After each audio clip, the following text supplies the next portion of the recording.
Hi students, this is AJ sir. Today let's study about idioms and proverbs which will enhance our written and spoken English. Idioms are phrases which have a meaning completely different from their literal meaning, which are popularly used. Let me give you some examples. Remember, you should use these idioms only when you are absolutely sure that it is applicable. Then only it would be impressive. First, a blue chip company. Now you may have come across this term while reading the newspaper. It simply means a very large and successful company or business. A sentence, I would like to invest in a blue chip company, or I would like to buy the shares of a blue chip company like Google, Facebook, etc. A blue-eyed boy or a blue-eyed girl. It means someone's favorite. For example, Nami is the teacher's blue-eyed boy, which means that the teacher's favorite student is Nami.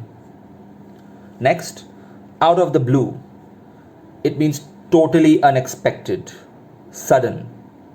For example, it was a sunny day and it started raining out of the blue. This reminds me of another idiom, once in a blue moon. That means something which is very rare. For example, I visit my grandparents once in a blue moon. Very rarely. Next, show one's true colors, which means show one's true character or nature. Often people are hypocrites. They pretend to be a very good person in society, but deep down they may have some negative qualities as well, which is not shown outside. An example of a sentence would be, during her fight with Ravi, she showed her true colors. That means she showed actually how she is, or what her thinking is, what her temperament is like. Next, gray area. Gray area means which is morally ambiguous. We are not sure whether it is good or bad, or it's not very well defined. For example, whether abortion is good or not is a topic in the gray area, because it totally depends on the circumstances. There can be a debate on this. Gray matter. Science enthusiasts would know what I'm talking about. Gray matter means your brain, your gray cells, that is the brain cells. So how can we use it in a sentence? Come on, work hard, use your gray matter to solve math. That means use your brain. Next, in the pink of health. I'm sure everybody knows about this. You all use it in the letters. It means, yeah, as you have rightly guessed, in the best of health. So we can ask somebody, I hope you are in the pink of health. I feel this idiom is cliched, overused, so avoid it. Next, roll out the red carpet. It means give a grand welcome.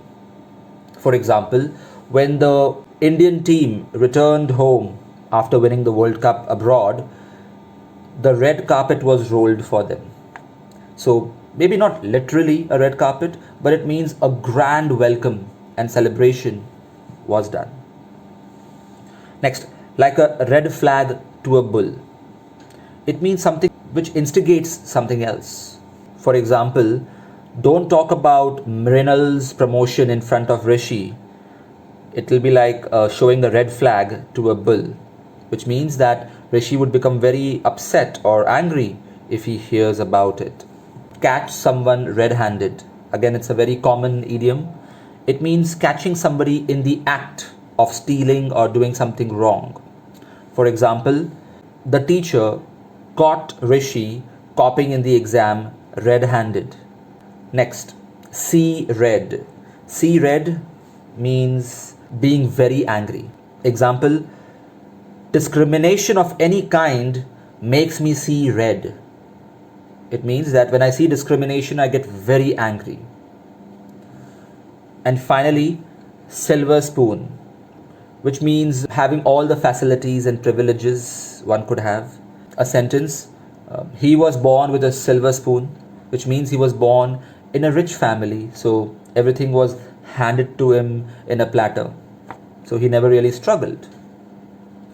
Now let's learn some proverbs. Proverbs are complete sentences, by the way, with a deep meaning. Actions speak louder than words. What does this mean? It means that just speaking about something or advertising it is not going to be as effective as taking an action and showing your deeds to the world rather than your words. Next, a burnt child dreads the fire. When a child gets burnt once, a phobia may develop in his mind towards fire. So in order to avoid the second burn, he may be overscared of fire. A new broom sweeps clean.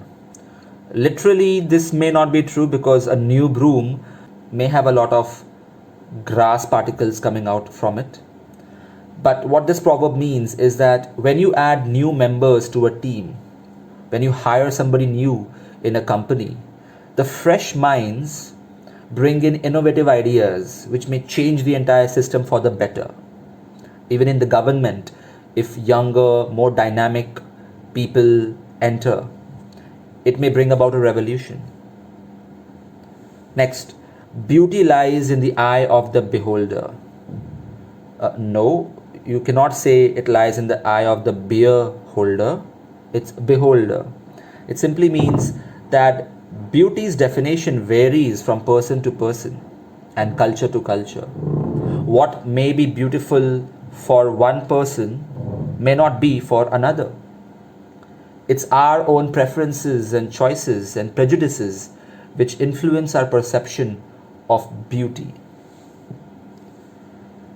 Next, don't count your chickens before they hatch. It means that don't celebrate unless victory is final. It often happens that even before we have won a reward or won a match, we start celebrating or start planning about a success party. But we shouldn't. We should wait for the final outcome. Many things are uncertain. Don't judge a book by its cover. It means that appearances are deceptive.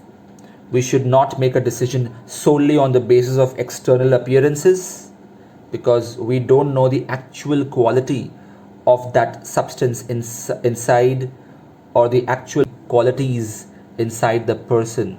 Empty vessels make the most noise. This means that people who don't think too much, who don't have much knowledge, they are loudest. They are very vocal about their opinions. They are overconfident. Every cloud has a silver lining. This means that no matter how terrible a situation you may be in, you will always find a ray of hope. You should always be positive and tell yourself that this too shall pass and better days will come. The challenges in front of you should be taken positively. So what is your favorite proverb which you often use and believe in? Mention it in the comments. Hi students, if you found this video useful, press the like button. Also to enroll for my online lectures or online test series, email me or message me on Instagram. Check the description for more information.